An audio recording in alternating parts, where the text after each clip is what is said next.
Assalamu alaikum. It's wonderful being here. मेरा time अभी start नहीं हुआ. Number one, thank you all the generals, ladies and gentlemen. पहली चीज़ तो ये, there was too many comments in the last talk, तो मैं I'll take my time on that, on transplant. Number one, ईदी साहब की जब death हुई, तो do you know कि उनकी नमाज जनाजा किसी ने नहीं पढ़ाई?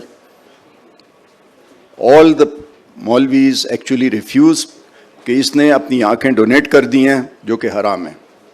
तो आपकी फौज से मलीर से बुलाना पड़ा था मौलवी साहब को, उन्होंने नमाज जनाजा पढ़ाई. Number two, transplant is not such a simple stuff. Transplant में बिकॉज आई वाज, जो यूके का फर्स्ट ट्रांसप्लांट हुआ था वो हमारा पेशेंट था. I am sorry I am taking time but I think it's very important. इसमें आपके पास HLA टाइपिंग का बैंक होता है और जहाँ पर किसी की, जहाँ से डोनेटेड हार्ट मिलता है उसके टिश्यू मैचिंग होती है और फिर आप बुलाते हैं. तो you have to go through lots of logistics. हमारे यहाँ प्रेजेंट डे ट्रांसप्लांट जो हो रहा है ब्लड ग्रुप पे होता है जिसमें success rate is not that high. तो that is number one. And finally the great transplant surgeon Magdi Yaqub. I have never seen a standing ovation that I have seen for Magdi for anybody else ever. And Magdi said, I used to do bypasses and I was always stressful. Yeah, it's so difficult, this may happen, that may happen. When I did my first transplant, I had to wake myself up, yeah, there is no stress. Because you pick an organ, you stitch here, stitch there, and it's done. And then he said, when I did my first heart and lung transplant, I was still surprised, it was so simple.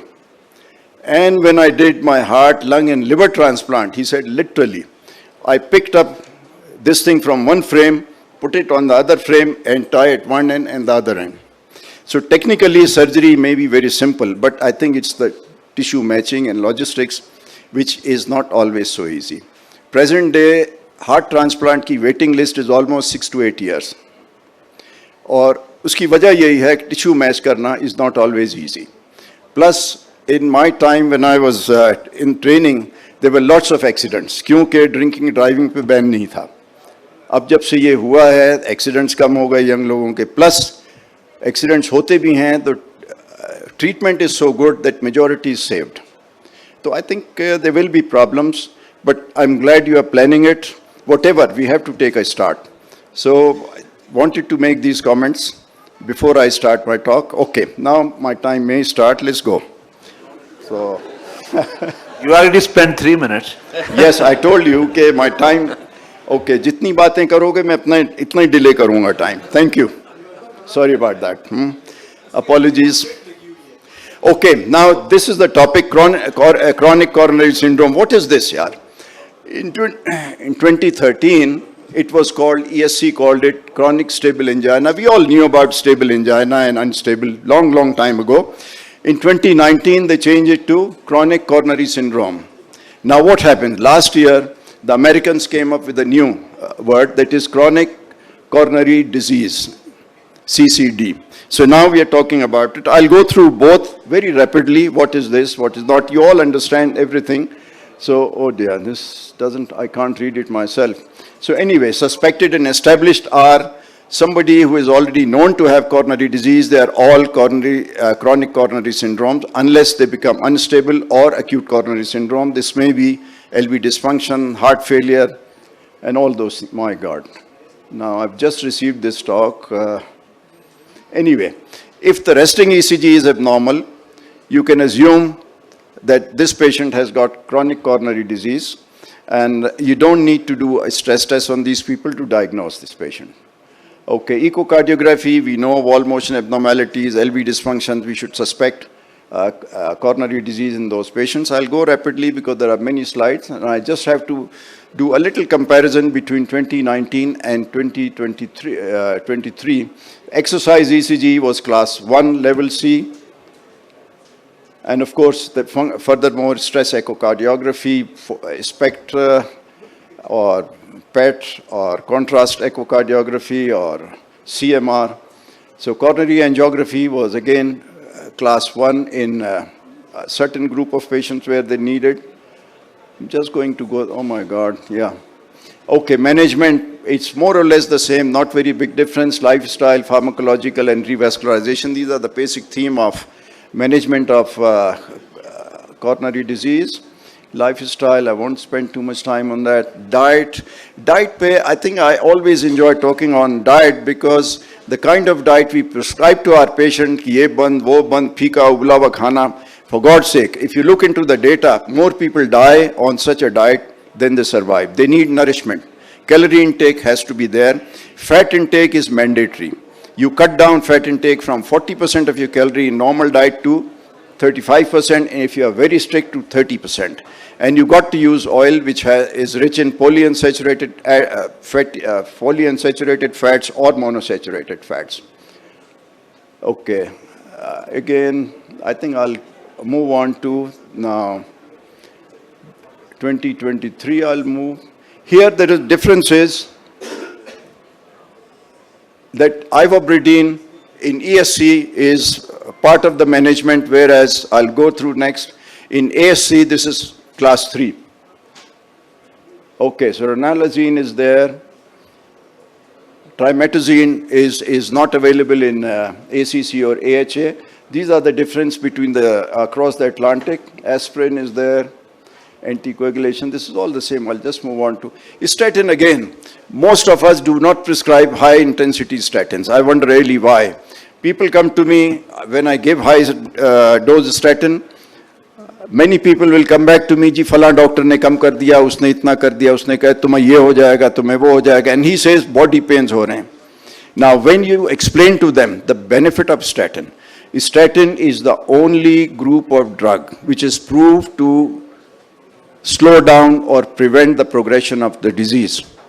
This is the only drug, and once you explain it to the patient and once the patient understands, they stop complaining. And I usually follow a target of LDL of 50 or less, and people remain healthy even if it's 40 or even less than 40. Now we come to this. They have described it as chronic coronary disease. Let's move on. It's the same thing. They are emphasizing on certain things,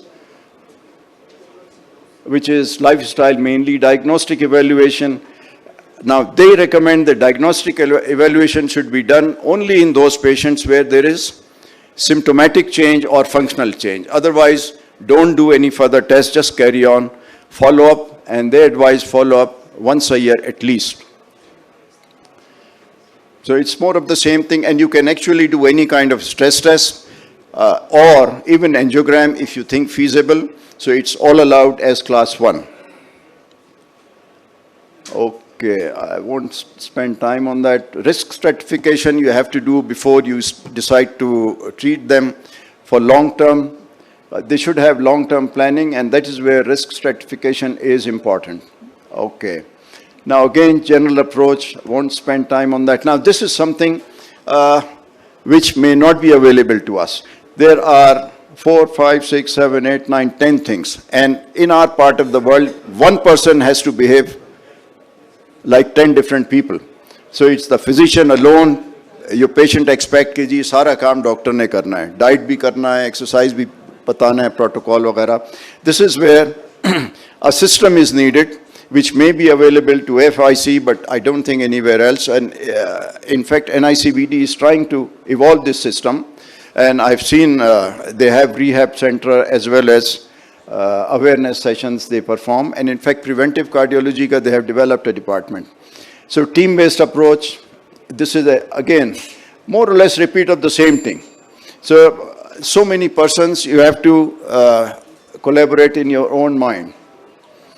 Nutrition, again, nutrition is very, very important. This is class 1 here, and this is where it says that they actually use lean protein. हम लोग कह देते हैं beef बंद, गोश्त बंद, सब कुछ बंद.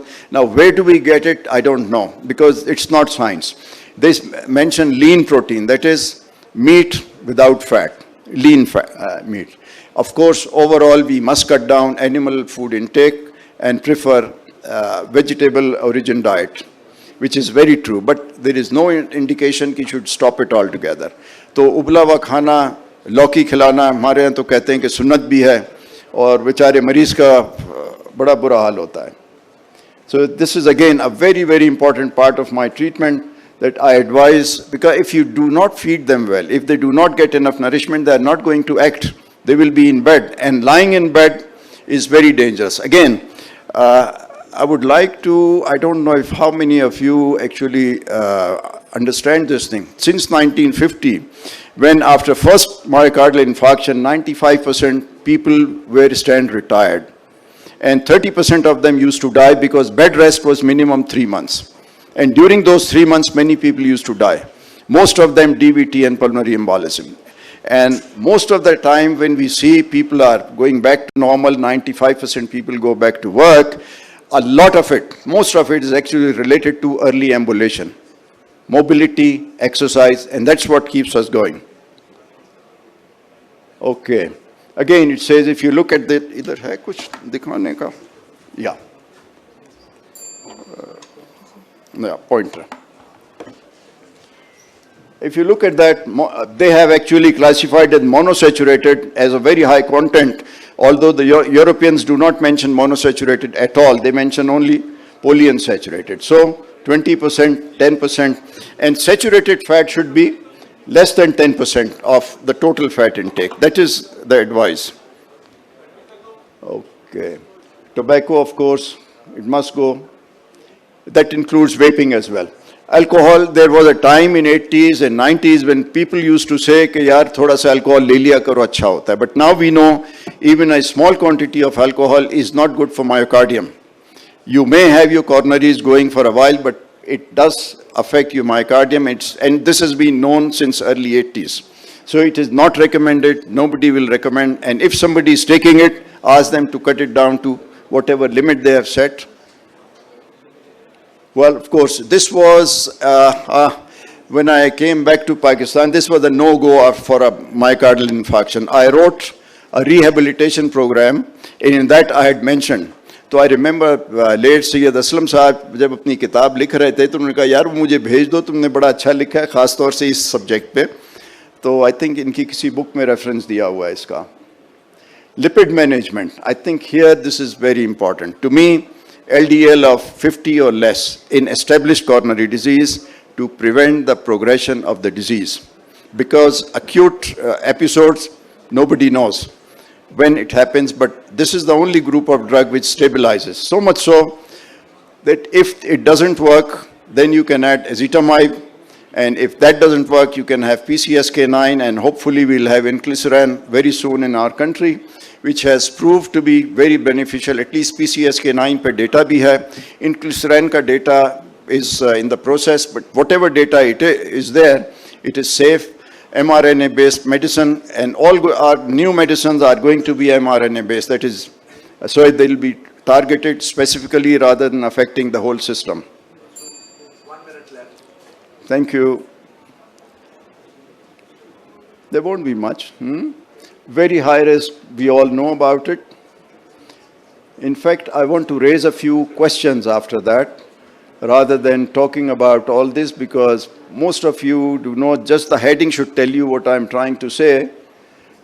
There are a few questions that I have to put to you. This is another issue. Whenever I prescribe aspirin or clopidogrel, every other person would make it a combination of aspirin and clopidogrel both. I don't know why. It is not really needed in stable patients. You have to use it in acute coronary, post-acute coronary syndrome, in post-PCI, in post-CABG, but not after that. So we have to be very careful about dual antiplatelet beta blockers. We know the indications. Colchicine, yes, this is another. There was Colcott trial, and there are 2 other trials because they are targeting inflammation these days. Because we all have dealt with LDLs and everything, so inflammation is the only thing left, and colchicine has shown some benefit, and they've already included. So medical therapy, yeah. Yeah, look here, class 3 is ivabradine, whereas ESC says it is 1A, sorry, 2A, I beg your pardon, yeah. Refractory angina, no, revascularization, it's just the same. Whenever you do it, a lesion that needs to be done should be done. Prognostic lesions should be taken care of first, whereas non-prognostic lesions may be dealt with medically. Okay, revascularization के तो हम सारे expert हैं, तो let's keep going. Okay, now my question is, नहीं पूछूं? Out of course है.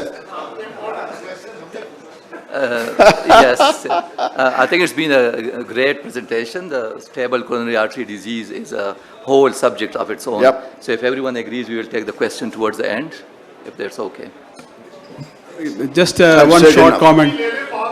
We can divide these patients into two groups. One of those who've been diagnosed, and the other first group which have not been diagnosed. जो कि diagnosed नहीं, उनके we can pray them, they should seek medical advice and get them diagnosed. And those who have been diagnosed should follow the principles of secondary prevention. That's it. Thank you. इतना मैंने 10 minute खराब किया. But at the end of the day, all of you have been a very good audience. Thank you very much for not questioning.